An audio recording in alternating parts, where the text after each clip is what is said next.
Hey guys, आप सभी का स्वागत है मेरे बेस्ट ऑफ एजुकेशन में।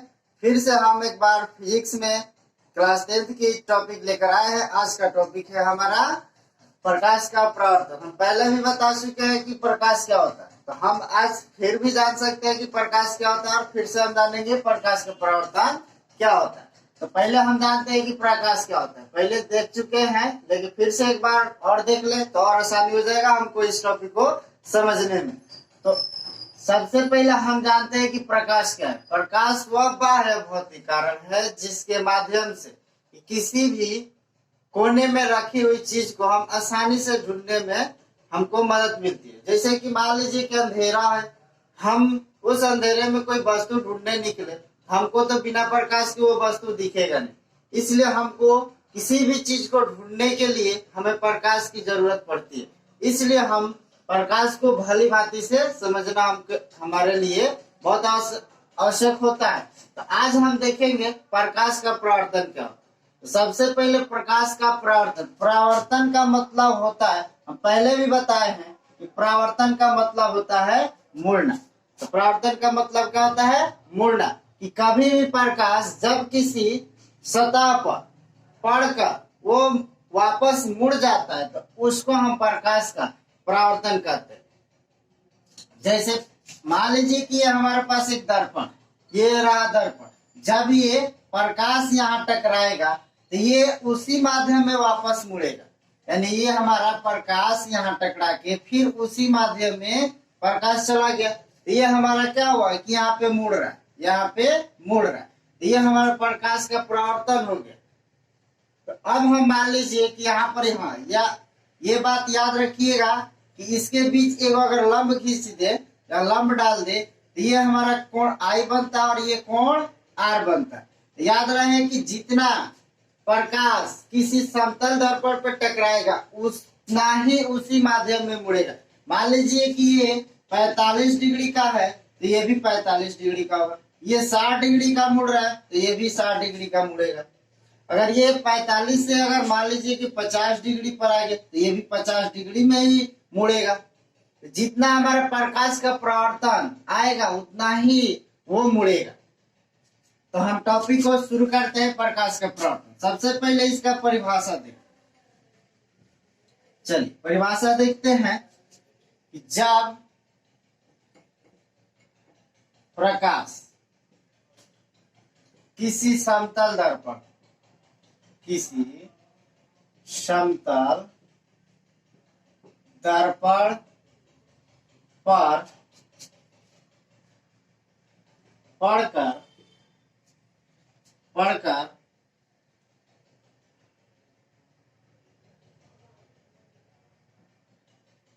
उसी माध्यम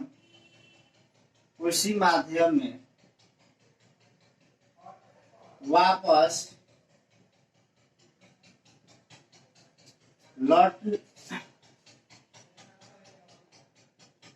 लौट जाने की प्रक्रिया को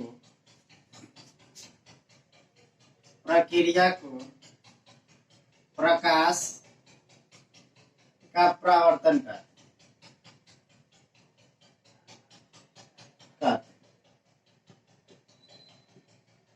या तो हम ये भी कह सकते हैं कि जब प्रकाश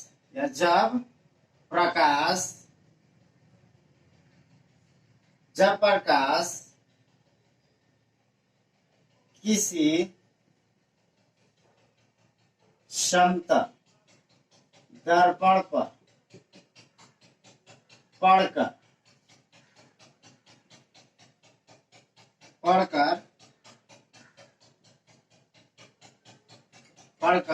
पहले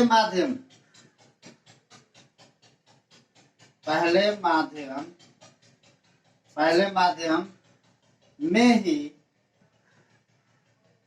वापस लौट जाता है, उसे प्रकाश का परावर्तन का। दोनों परिभाषा में से कोई भी लिख सकते हैं। कहा है कि जब प्रकाश किसी समतल दर्पण पर पड़कर उसी माध्यम में वापस लौट जाने की प्रक्रिया को प्रकाश का परावर्तन कहते हैं। या तो जब प्रकाश की समतल दर्पण पड़कर पहले माध्यम में ही वापस लौट जाता है तो उसे हम प्रकाश का परावर्तन कहते हैं। या तो हम उसका फिगर ड्रॉ कर दे रहे हैं कि देखिए कैसे होता है, या हम 2-4 फिगर जैसे भी आपको इच्छा। यहाँ पर देखिए हम फिगर ड्रॉ कर रहे हैं कि पहले माध्यम से ही दूसरे माध्यम में, चाहे यहाँ पर देखिए सबसे पहले हम एक समतल दर्पण बनाएंगे। ये रहा समतल दर्पण।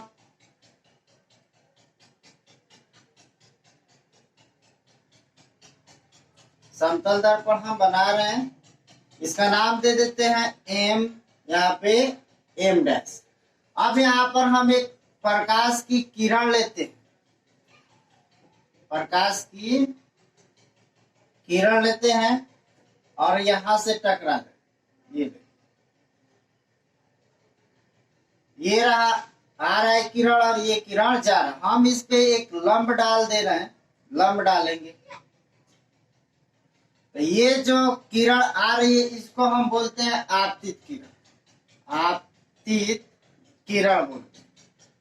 और ये जो किरण जाती है उसको बोलते हैं परावर्तित, क्योंकि ये तो परावर्तित किरण, इसको बोलते हैं परावर्तित किरण।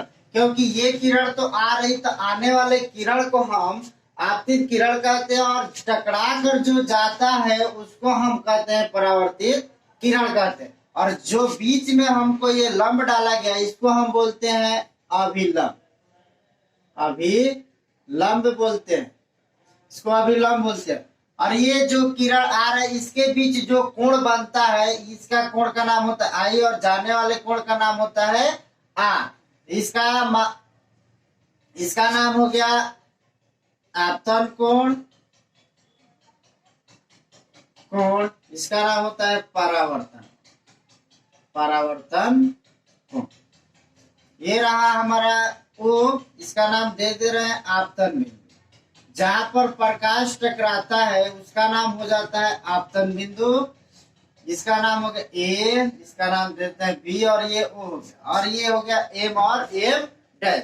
तो इस तरह से हमारा ये रहा समतल दर्पण। तो हम इस तरह से कैसा भी फिगर बनाए, बस हमको ये देखना है कि प्रकाश किधर से आ रहा है और किधर से जा रहा है। और ध्यान रहे कि प्रकाश सीधा पार नहीं करना, वो टकरा के वापस जाएगा तभी हमारा प्रकाश का परावर्तन कहलाएगा, नहीं तो वो हमारा प्रकाश का अपवर्तन हो जाता है कि पहले माध्यम से दूसरे माध्यम में प्रवेश करने की प्रक्रिया को प्रकाश का अपवर्तन कहलाता है। लेकिन जब प्रकाश का परावर्तन होगा तब वो किसी समतल दर्पण पड़ के फिर उसी माध्यम में वापस लौट जाता है, उसी को हम प्रकाश का परावर्तन कहते हैं। तो याद रखिएगा लोग कि परावर्तन का मतलब होता है मुड़ना। तो हम इस तरह से हम यह फिगर ड्रॉ कर दे रहे हैं कि प्रकाश कैसे मुड़ता है किसी दर्पण पे पड़ के या किसी भी चीज से जो टकरा के वापस मुड़ जाता है। जैसे कि यहाँ पर हमको आपतित किरण ए ओ दिख रहा है और जाने वाला किरण ओ भी दिख रहा है, परावर्तित किरण, यानी जो जाएगा किरण उसे परावर्तित किरण कहते हैं, और जो आने वाला किरण होता है उसे आपतित किरण कहते हैं। और इसके बीच में हम एक लंब डाल देंगे जिसका नाम हो जाता है अभिलंब, और इन दोनों के बीच एक एक साइड कोण बनता है जिसका नाम होता है आपतन कोण, यानी आने वाले किरण के साइड में जो भी कोण बनता है उसे आपतन कोण कहते हैं, और जाने वाले के साइड में जो भी कोण बनता है उसे परावर्तन कोण कहते हैं। और जहां भी वहां पे जो भी किरण आपका टकराता है समतल दर्पण पे उसको हम आपतन बिंदु कहते हैं। इस तरह से हमारा ये प्रकाश का परावर्तन का फिगर है। यहाँ पर चित्र में आप लोग कापी कलम लेकर इसको वीडियो को रोककर इसको लिख सकते हैं, बना सकते हैं आप लोग, क्योंकि एग्जाम में इस तरह से क्वेश्चन कई बार भी पूछ सकता है आप लोग के लिए। तो आइए हम बारी बारी से इन सभी को परिभाषा देखते हैं कि आपतित किरण क्या होता है, परावर्तित किरण क्या होता है, आपतन किरण क्या होता है, परावर्तन कोण क्या होता है, अभिलंब क्या होता है और आपतन बिंदु क्या होता है। तो सबसे पहले हम देखते हैं कि आपतित किरण क्या होता है। तो यहाँ पर हम साइड में लिख रहे हैं सबसे पहले ये आपतित किरण क्या होता है? आपतित किरण यहाँ पर देखिए हम लिख दे रहे हैं यहाँ से आपतित किरण। आप लोग फिगर से ही लिख सकते हैं आपतित किरण कैसे। किसी सिंपल सा है कि जब किसी समतल दर्पण पे प्रकाश आने वाले किरण को, या तो हम ऐसे भी कह सकते हैं, यहाँ पर हम देख सकते हैं कि ये समतल दर्पण पे जो किरण आकर टकरा रहा है इसी को तो हम आपतित किरण कहते हैं। यहाँ पर देखिए लिख सकते हैं कि समतल दर्पण पर आने वाली या पड़ने वाली आने वाली किरण को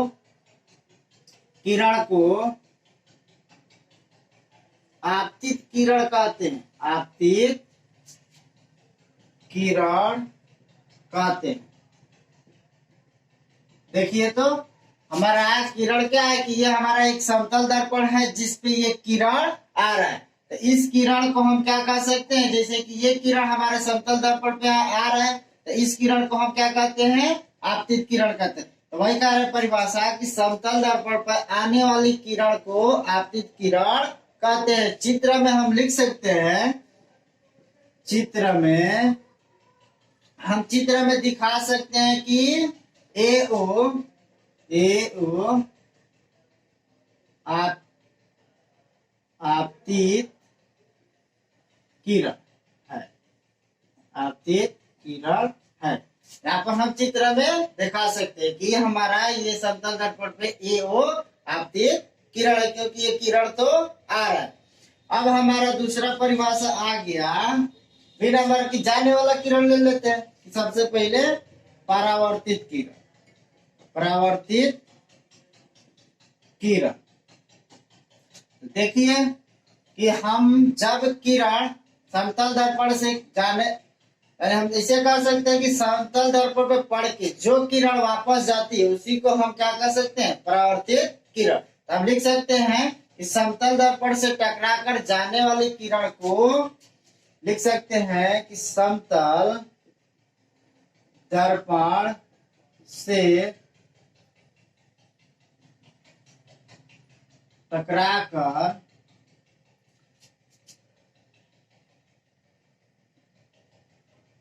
समतल दर्पण से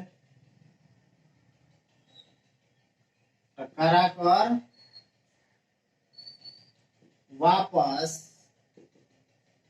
जाने वाली किरण को परावर्तित किरण कहते हैं। यहाँ पर हम समतल दर्पण से जो किरण टकरा के वापस जा रहा है उसी को तो हम क्या कहते हैं? परावर्तित किरण। तो हम चित्र में दिखा सकते हैं कि ओ बी, क्या चित्र में दिखा सकते हैं कि ओ बी परावर्तित किरण है। ओ बी परावर्तित किरण है। चित्र में वो भी हम दिखा सकते हैं कि परावर्तित किरण है।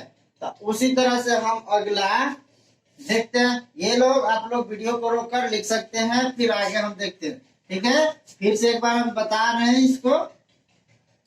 देखिए कि सबसे पहले हमको देखना है कि आपतित किरण। तो भाई जब समतल दर्पण पे कोई किरण प्रकाश का पड़ जाता है वो हमारा आपतित किरण कहलाते हैं, और टकरा कर वापस चला जाता है उसको हम परावर्तित किरण कहते हैं। अब हमारा आता है आपतन बिंदु। चाहे हम आपतन कोण ले ले, चाहे अभिलंब ले ले, कोई भी ले लेते हैं। सबसे पहले हम ले ले आपतन बिंदु। यहाँ पर देखिए हम पहले भी बताए हैं कि जहां हमारा समतल दर्पण पे प्रकाश की किरण टकराती है उसी को हम आपतन बिंदु कहते हैं। हम लिख सकते हैं कि समतल दर्पण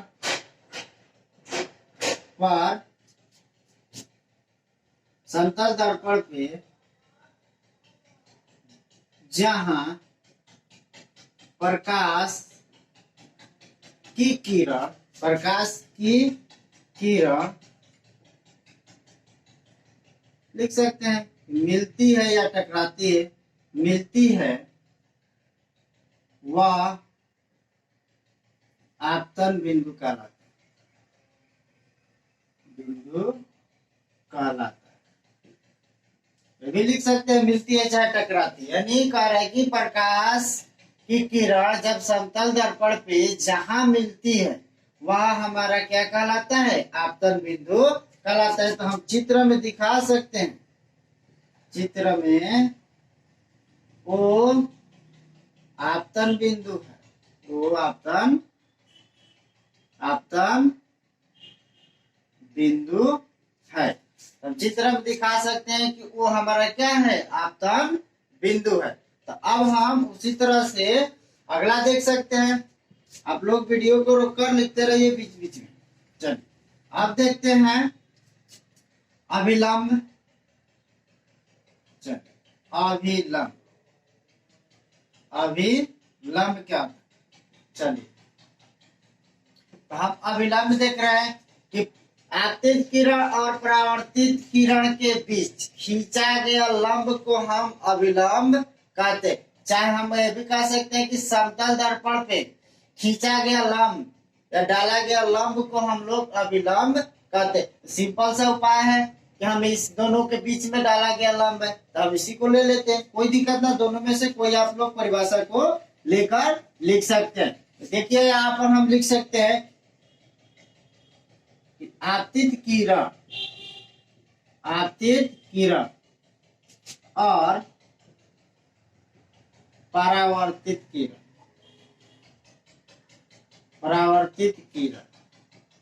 के बीच, इसके बीच आपतित किरण और परावर्तित किरण के बीच खींचा गया लंब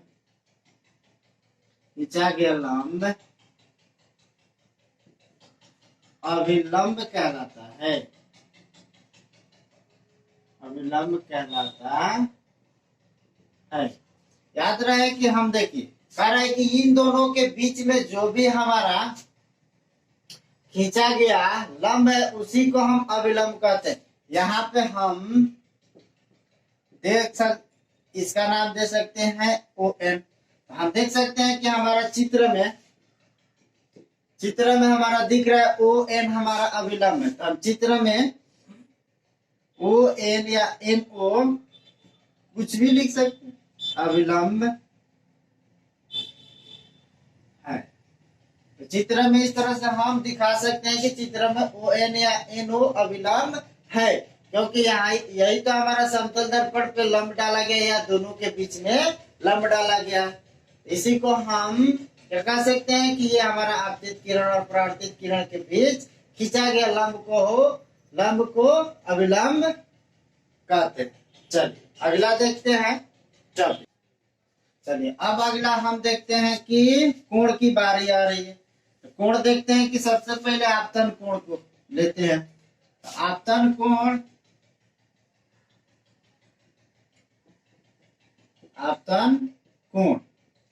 तो हम देखते हैं कि आपतन कोण किन तो आपतित किरण और अभिलंब के बीच बने कोण को ही हम आपतन कोण कहते हैं। किसके बीच बना है, तो आपतित किरण और अभिलंब के बीच बने कोण को हम आपतन कोण कहते हैं, क्योंकि ये तो हमारा अभिलंब हो गया, ये तो हाफ यहाँ से इधर हो गया और ये इधर हो गया। तो इसके बीच जो भी हमारा कोण बनेगा वही हमारा आपतन कोण कहलाता है। जैसे कि देख रहे हैं हम परिभाषा कि आपतित किरण और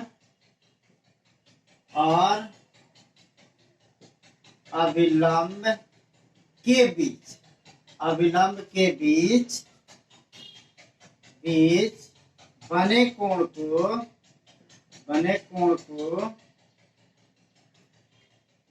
कोण को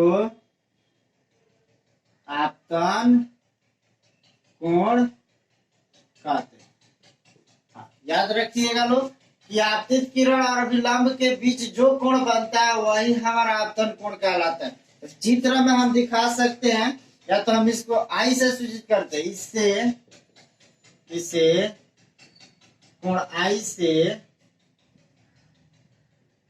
सूचित करते हैं।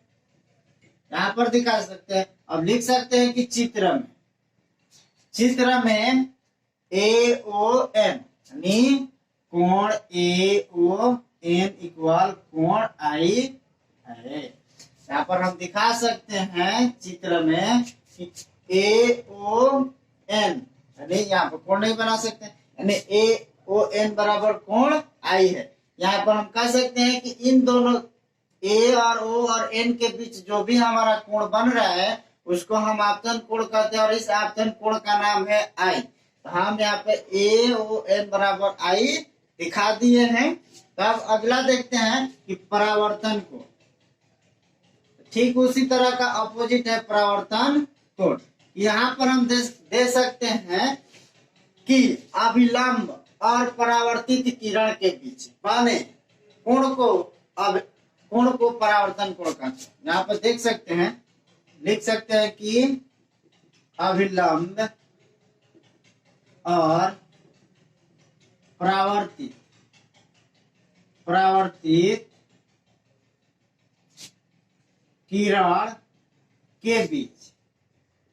के बीच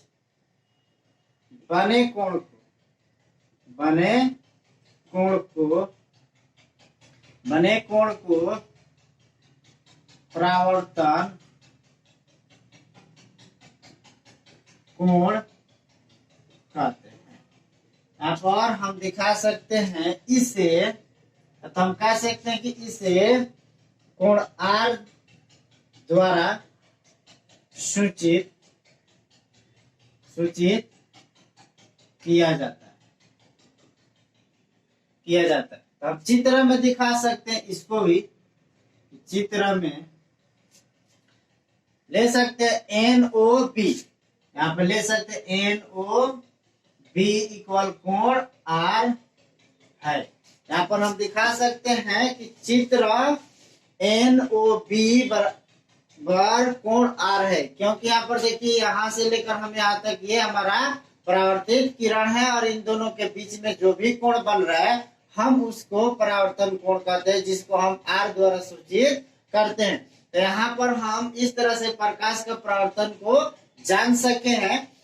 अगर यही आप लोग को अच्छी तरह से जानकारी मिल रही है तो हम आगे इसी पर क्वेश्चन बना सकते हैं। बहुत सारे क्वेश्चन बनेगा इसी तरह से। याद रखिएगा लोग कि ये हमारा एग्जाम में 2 मार्क्स का पूछता है, इस तरह से पूछ सकता है या पूछा भी है ये क्वेश्चन।